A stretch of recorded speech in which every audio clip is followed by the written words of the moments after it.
Innal hamdalillah nahmaduhu wa nasta'inuhu wa nastaghfiruh wa na'udzu billahi min shururi anfusina wa min sayyiati a'malina. May yahdihillahu fala mudilla lahu wa may yudlil fala hadiya lahu. Asyhadu an la ilaha illallah wahdahu la syarika lahu wa asyhadu anna Muhammadan 'abduhu wa rasuluh. Ya ayyuhalladzina amanu taqullaha haqqa tuqatih wa la tamutunna illa wa antum muslimun. Ya ayyuhan nasu taqu rabbakumul ladzi khalaqakum min nafsin wahidah wa khalaqa minha zawjaha wa batha minhuma rijalan katsiran wa nisaa'a wattaqullaha alladzi tasaaluna bihi wal arham innallaha kana 'alaikum raqiba. Fa inna asdaqal hadithi kitabullah wa khairal huda Muhammadin sallallahu alaihi wasallam wa syarral umuri muhdatsatuha fa inna kulla muhdatsatin bid'ah wa kulla bid'atin dhalalah wa kulla dhalalatin finnar. Amma ba'd, kaum muslimin jamaah salat Jumat yang dimuliakan oleh Allah Subhanahu wa taala. Puji syukur kepada Allah yang telah melimpahkan kepada kita segala nikmat-Nya sehingga kita bisa menjalani hari istimewa kita, yang mana pada hari ini terkumpul dua hari raya seperti yang dikatakan oleh Nabi Muhammad SAW. Suatu hari bertepatan antara hari raya dengan hari Jumat, maka Rasulullah SAW mengatakan dari wahyu Allah Subhanahu wa taala, dan ini merupakan keringanan dari Allah Subhanahu wa taala. Kata Rasulullah, barang siapa yang telah melaksanakan salat Id, yaitu salat hari raya, maka dia boleh meninggalkan salat Jumat.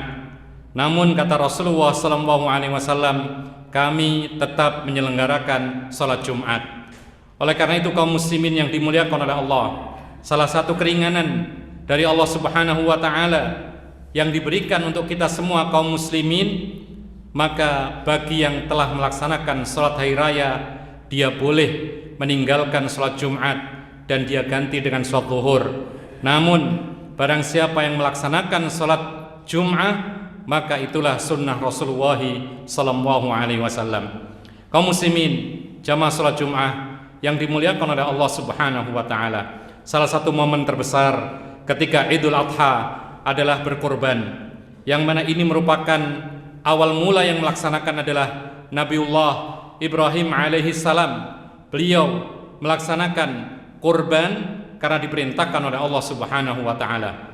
Dalam ibadah kurban ini ada satu hikmah pelajaran yang sangat berharga, yaitu diantaranya adalah ada sifat yang sangat mulia yang diturunkan oleh Nabi Ibrahim kepada Nabi kita Muhammad SAW dan patut kita tiru.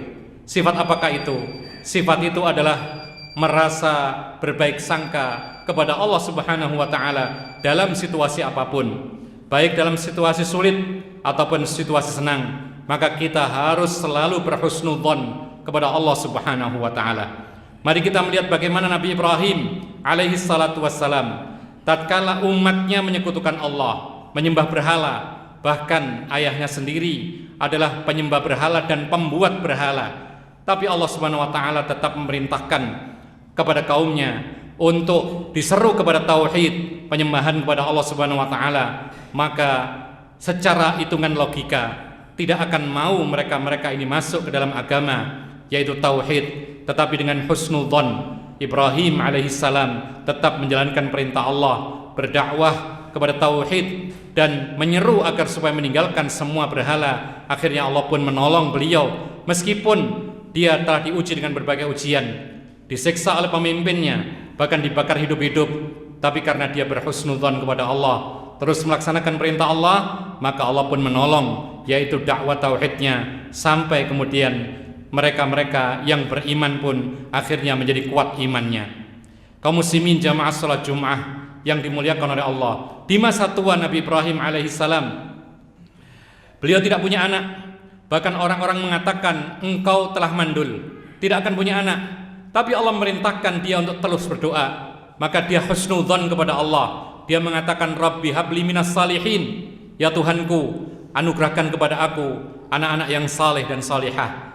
Maka terus berdoa maka kemudian di masa tuanya dianugerahkan putra-putra yang luar biasa, yaitu Ismail, Ishak, dan keduanya diangkat sebagai nabi oleh Allah Subhanahu wa taala. Kemudian ketika anaknya Ismail mulai besar, diuji lagi oleh Allah Subhanahu wa taala untuk menyembelihnya, tapi dengan husnudzon, karena ini adalah wahyu dari Allah. Terus kemudian disembelih, kemudian Allah Subhanahu wa taala mengganti sembelihan itu dengan domba yang sangat besar. Kaum muslimin, jamaah salat Jumat yang dimuliakan oleh Allah, dan kesabaran serta husnudzon ini diwarisi oleh Nabi kita Muhammad sallallahu alaihi wasallam, sehingga beliau ketika diperintahkan untuk berdakwah, menyeru kepada agama tauhid, meninggalkan berhala, padahal umatnya kaum Quraisy saat itu menyekutukan Allah, menyembah berhala, patung-patung dan semisalnya, tapi berhusnudzon Nabi Muhammad SAW akhirnya terus berdakwah, dan dengan dakwah itu kita hari ini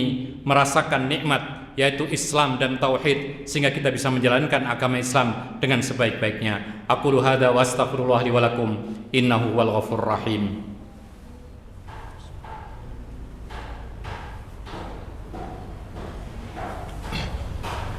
Alhamdulillahi hamdan katsiran tayyiban kama amar, wa nusalli wa nusallimu ala nabiyyina Muhammad wa ala alihi wa sahbihi ajma'in wa ala alihi wa sahbihi wa man tabi'ahum bi ihsanin ila yaumiddin. Amma ba'd, kaum muslimin jamaah salat Jumat yang dimuliakan oleh Allah Subhanahu wa taala. Sikap berhusnudzon kepada Allah Subhanahu wa taala, baik di masa susah ataupun di masa lapang, itu dituntut bagi setiap muslim dan muslimah. Oleh karena itu Nabi sallallahu alaihi wasallam pernah mengatakan, la yamutanna ahadukum illa wa huwa yuhsinu dzan billah. Kata Nabi sallallahu alaihi wasallam, jangan sampai di antara kalian meninggal dunia kecuali tetap berprasangka baik kepada Allah Subhanahu wa taala. Kenapa kita harus selalu berprasangka baik kepada Allah? Ingat, Allah Subhanahu wa taala telah menyatakan dalam hadis qudsinya, Nabi Muhammad sallallahu alaihi wasallam pernah bersabda, dari Allah Subhanahu wa taala Allah berfirman, ana 'inda dhanni 'abdi bi, in dhanna khairan falah wa in dhanna syarran falah. Kata Nabi sallallahu alaihi wasallam, Allah Subhanahu wa taala berfirman, aku, kata Allah, menurut prasangka hambaku, apabila hambaku berprasangka baik, maka dia akan mendapatkan kebaikan, dan apabila hambaku berprasangka buruk kepada aku, kata Allah, maka dia pun mendapatkan keburukan itu. Dalam segala hal, andaikan kita sedang dapat musibah, kita harus selalu berhusnudzon. Karena apa? Karena Nabi mengatakan, man yuridillahu bihi khairan yusib minhu. Kata Nabi sallallahu alaihi wasallam, siapa saja yang diinginkan oleh Allah untuk mendapatkan kebaikan, maka dia pasti akan diberikan ujian oleh Allah Subhanahu wa taala. Maka kalau kita sakit misalnya, kita husnudzon, akan sembuh insya Allah dengan izin Allah. Kalaulah terlambat sembuhnya, maka itu bisa menghapus dosa-dosa kita atau mengangkat derajat kita di sisi Allah Subhanahu wa taala. Demikian pula dalam berdoa, kita berdoa kepada Allah Subhanahu wa taala diperintahkan untuk yakin, dan Rasulullah mengatakan, yaitu berdoalah kepada Allah engkau dalam keadaan yakin akan mendapatkan ijabahnya dari Allah Subhanahu wa taala. Dan dalam kondisi lapang pun kita dituntut untuk selalu husnudzon kepada Allah, karena Rasulullah pun berdoa kepada Allah Subhanahu wa taala yang artinya adalah, ya Allah, aku berlindung kepada engkau, yaitu dari hilangnya nikmatmu dengan segera.